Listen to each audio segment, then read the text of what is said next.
Dans cette vidéo, je vais vous présenter la construction de ma future CNC laser. J'ai trouvé sur YouTube une vidéo et tous les plans nécessaires pour faire cette graveuse laser.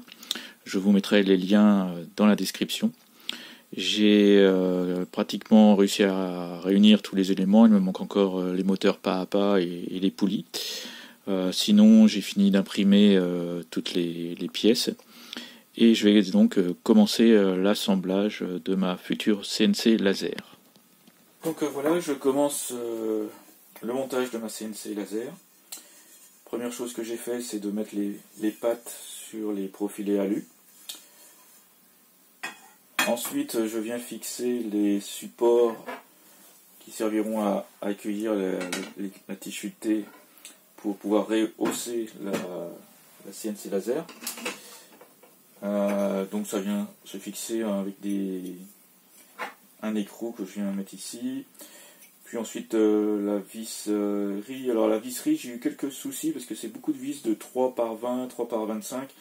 Je pensais trouver ça en magasin de bricolage et il s'avère que en magasin de bricolage je trouve souvent de la 3 par 10 mais guère plus. Donc n'hésitez pas à acheter sur internet tout ce qui est visserie. Parce que bon, là vous voyez, j'ai été obligé de mettre de la vis de 4, j'ai agrandi les trous pour pouvoir mettre de la vis de 4, sinon je trouvais pas. Donc voilà, je commence le montage et puis je vous montre le résultat une fois que déjà toute la structure sera assemblée. Moi j'ai mis également des LED, un ruban de LED sur le côté pour éclairer la surface de travail. Bon, c'est pas forcément nécessaire, hein. Bon, il me restait d'un rouleau de LED que je savais pas quoi faire, je n'utilisais pas, donc j'ai dit tiens, je vais les mettre dessus. Donc voilà, j'assemble toute la structure et on se revoit après. Voilà, j'ai fini la structure de la CNC. Ça n'a pas été aussi facile que je pensais. J'ai été obligé de démonter mes rubans de LED parce que je risquais le court-circuit. Ça touchait à la structure, donc j'étais obligé de les enlever. Peut-être que j'arriverai à les remettre après, je sais pas. Une autre petite mauvaise surprise également, j'avais acheté donc une tige fuitée qui était livrée avec un écrou, celui-ci. Et comme il me fallait 3 écrous supplémentaires, j'en ai donc acheté les écrous supplémentaires. Malheureusement, ils ne vont pas sur la tige fuitée. Je pensais que c'était compatible. Et grosse surprise, ça ne va pas avec ma tige fuitée. Donc je vais regarder si je peux trouver la tige fuitée qui va bien avec ces écrous-là. J'ai également fixé les supports où viendront se monter les moteurs. Donc pour ce faire, il faut faire 2 taraudages à M5 pour fixer les deux côtés. Donc voilà, j'en suis là pour le moment. J'espère trouver une tige fuitée qui va dessus et puis on se revoit plus tard. J'ai bien progressé dans la construction de ma CNC laser, comme vous pouvez le constater.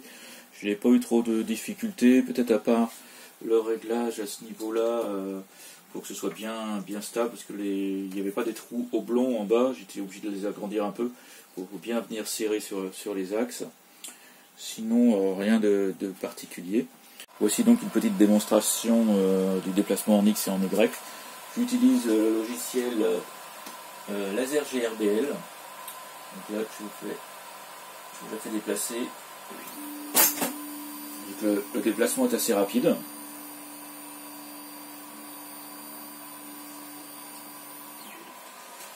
Voilà, je vais faire revenir à sa position 0.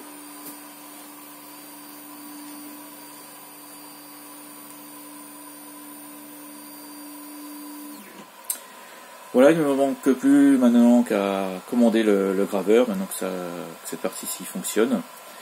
Et je vous donne rendez-vous pour la suite.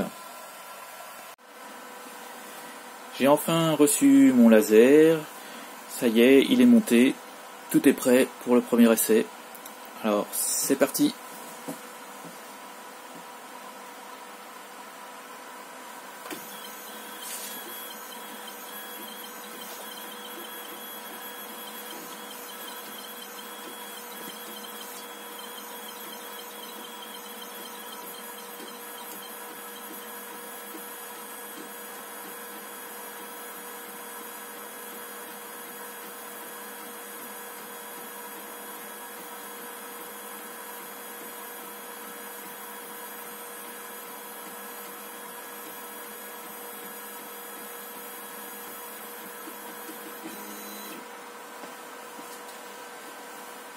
Voyons voir le résultat, je suis impatient. Hé, pas mal du tout. Regardez ça. Super. Pour terminer cette vidéo, je vous fais quelques gros plans sur ma CNC laser. Donc ici on voit le laser. J'étais obligé de faire une petite plaque pour pouvoir le fixer sur le support. J'ai designé une petite plaque sur Fusion 360. Ici j'ai remplacé le système de fixation. Je me suis pas embêté, j'ai simplement percé un trou dans la courroie et j'ai mis une vis. Ça fait aussi bien que ce qui était prévu au départ. Je suis venu fixer la petite platine électronique sur le moteur pas à pas. J'ai enlevé une vis du moteur pas à pas et je suis venu la mettre dans le radiateur, enfin une vis plus longue dans le radiateur. Donc ça tient avec seulement une vis, mais je pense que ce sera suffisant. Ici on voit mon boîtier de commande avec donc la carte CNC Shield et dessous la carte Arduino. Le fil de commande PWM est à brancher sur le fil, je ne sais pas si je vais réussir à vous le montrer ici, voilà, sur le fil Z+. Ça c'est la commande PWM qui va donc à la carte du laser.